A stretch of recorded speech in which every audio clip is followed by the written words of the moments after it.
সাহিত্য সংস্কৃতি জগতের বহু গুণমৌততে রেখে গেছেন।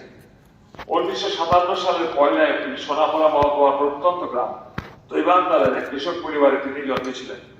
ওনার শিক্ষা জীবন শুরু হয়েছিল পার্শ্ববর্তী মির্জা স্কুল থেকে। ছাত্রাবস্থায় সংসার চালানোর জন্য জুমের কাজে পাহাড়ে, আবার কখনো কখনো চাষের কাজে সমভূমিতে কঠোর পরিশ্রমী কিশোর চন্দ্রকান্তের বেড়ে ওঠা।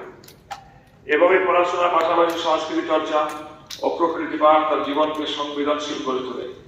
স্কুলের দেওয়াল পত্রিকায় যাত্রী সম্পাদনার মাধ্যমে তার সাহিত্য চর্চা সূত্রপাত, এবং সে পত্রিকাতেই একটি গোবরে পোকাকে নিয়ে গল্প রচনার মাধ্যমে তার সাহিত্যে প্রতিভা স্ফুরণ। 1979 সালে তিনি আগরতলার ডাক ও তার বিভাগে কর্মজীবন শুরু করেছিলেন।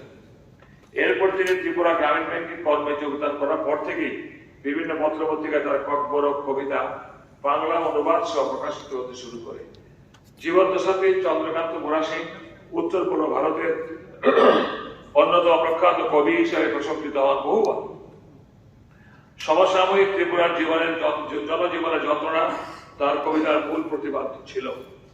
ত্রিপুরার পাহাড়, খরস্রোতা নদী, পাখির গানের সুরকে প্রতিস্থাপন করেছেন উদার স্বরচিত কবিতার মাধ্যমে।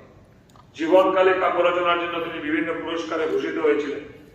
1996 সালে ত্রিপুরা উপজাতি স্বশাসিত জেলা পরিষদের মহেন্দ্র দেববর্মা স্মৃতি পুরস্কার, 1997 সালে সাহিত্য একাডেমি সহ নয়াদিল্লি থেকে ভাষা সম্মান পুরস্কার তিনি পেয়েছিলেন। টেলিগ্রাফ সংবাদ মাধ্যম কর্তৃপক্ষের রাজ্যের প্রখ্যাত কবি চন্দ্রকান্ত মোরা সিংকে true legend of north east India সম্মানে ভূষিত করেছিল।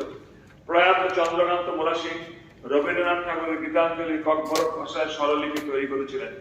তিনি রবীন্দ্র পুরস্কার সহ ওনার জীবদ্দশাতে সাহিত্য সাংস্কৃতিক জগতের একজন অনন্য স্রষ্টা হিসেবে বহু পুরস্কারে ভূষিত হয়েছিলেন। 1997 সালে রাজ্য সরকারের সহায়তায় এ রাজ্যে তিনি ককবরক সাহিত্য একাডেমি প্রতিষ্ঠা করেছিলেন। জনজাতীয় বাঙালির মৈত্রী এবং জনজীবনের সংগ্রামকে তিনি তার বিভিন্ন লেখালেখির মাধ্যমে তুলে ধরেছেন।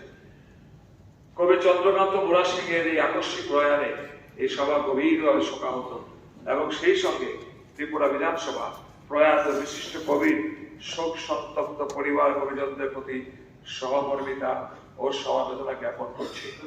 এখন আমি উপস্থিত মাননীয় সদস্যগণকে 1 মিনিট নীরবে দাঁড়িয়ে রাজ্যের প্রখ্যাত কবি তথা ভাষা সাহিত্যিক চন্দ্রকান্ত মোরা সিং এর প্রয়াণে ওনার স্মৃতির প্রতি শ্রদ্ধার্ঘ্য নিবেদন করার অনুরোধ করছি।